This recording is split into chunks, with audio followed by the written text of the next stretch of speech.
1969 was marked by an unprecedented wave of crime. A gallery of prostitutes, exhibitionists, and drug barons plunged the city into debauchery.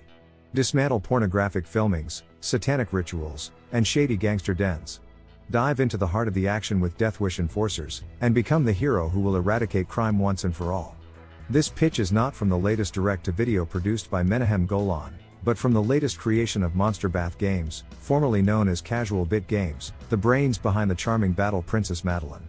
After revisiting Ghouls and Ghost, they are now tackling other arcade legends. How successful are they?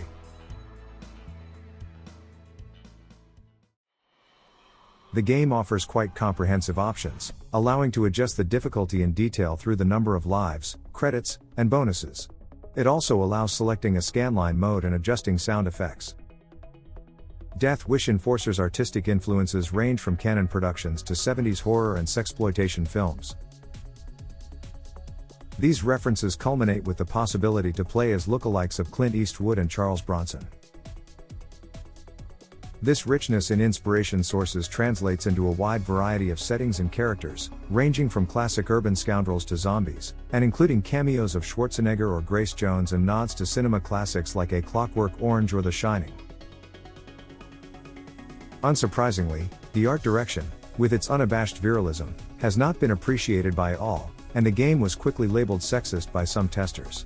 Indeed, DEATHWISH Enforcers is not short of female nudity and politically incorrect sequences, like a bonus phase in the form of a tough interrogation.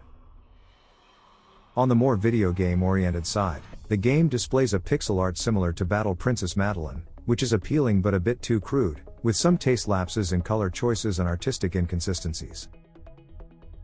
However, it remains a beautiful game. The character animation, which seems modeled on Sunset Riders, is striking for its rigidity and slowness. A debatable choice that affects gameplay, but more on that later. Assuming its desire to pay homage to 90s productions, the game abuses graphic codes from arcade games of that era, like on-screen indications. The framerate is impeccable, remaining stable even in intense action sequences, contributing to good game readability. The soundtrack plays an important role in this attempt to reproduce a retro experience tinged with homage. Here too, the sound effects favor the sonorities of arcade games, in how they make obtaining bonuses gratifying. The music, between pop and disco sounds, is totally in line with the 70s and 80s ambience of the game. In terms of gameplay, DEATHWISH Enforcers openly draws inspiration from Sunset Riders. Controls are limited to jumps, multi-directional shooting, slides, and a special attack. There are power-ups, but they are quite discreet.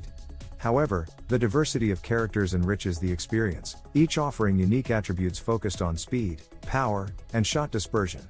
I mentioned the reduced speed of characters. This has been rightly criticized, although it is understood that this characteristic facilitates aiming and positioning. It's true that the clever use of sliding partially compensates for this slowness, but it undeniably weighs on the rhythm and dynamism of the game. Thus the game, through this austerity, appears ultimately closer to a rolling thunder, requiring constant vigilance and focusing on learning precise patterns. The game's level construction is as varied in terms of gameplay as it is in graphics, ranging from narrow dark streets to more open environments like this cemetery, whose enemies remind of Stage 2 of Metal Slug 3, or this jungle evoking Codename Viper, or more classics inspired by Rolling Thunder 2, like this sequence in Elevators. The game also offers motorcycle sequences, adding an extra dimension to the gameplay, unfortunately also heavily modeled on Sunset Riders. Without revolutionizing the genre, the bosses are mostly well designed, each confrontation being distinct in terms of strategy and patterns. They are often accompanied by amusing gags. The difficulty finds a good balance between challenge and reward. But again, it's hard not to see the shadow of Sunset Riders hovering over DEATHWISH Enforcers, like this boss strongly reminiscent of Konami's work. The game offers plenty of reasons to pick up the controller again, such as the possibility to unlock some bonuses, but it must be admitted that the lifespan is, in absolute terms, relatively short. Count a maximum of 1 hour to finish it in one go. However, the diversity of characters and levels, as well as the fun that emanates from them, encourage players to return, especially for performance-focused gaming sessions, like 1cc. Obviously, replayability is even stronger in multiplayer. The game is playable by 4, and I have no doubt that you will manage to convince your friends to play because it is certainly one of its strengths. Konami's Run and Gun had made a mark on its release in 1991 with its Western atmosphere, humor, variety of game design, fun, and 4-player mode, to the point of becoming a classic of the arcade. Death Wish Enforcers renders roughly the same characteristics, but places the game in a more cinematic setting. Unfortunately for the latter, switching from one to the other reveals the gap between them. Sunset Riders easily dominates it with the dynamism of its controls, its frenetic pace, and its exhilarating power-ups. Konami's title paradoxically appears more modern than its very rigid competitor, encased in sluggish controls. Moreover, the multitude of copy-pastes betray its lack of inspiration. Look at this motorcycle sequence, or these shamelessly rehashed mechanics. Without totally demeriting, Monster Bath Games' title simply does not measure up.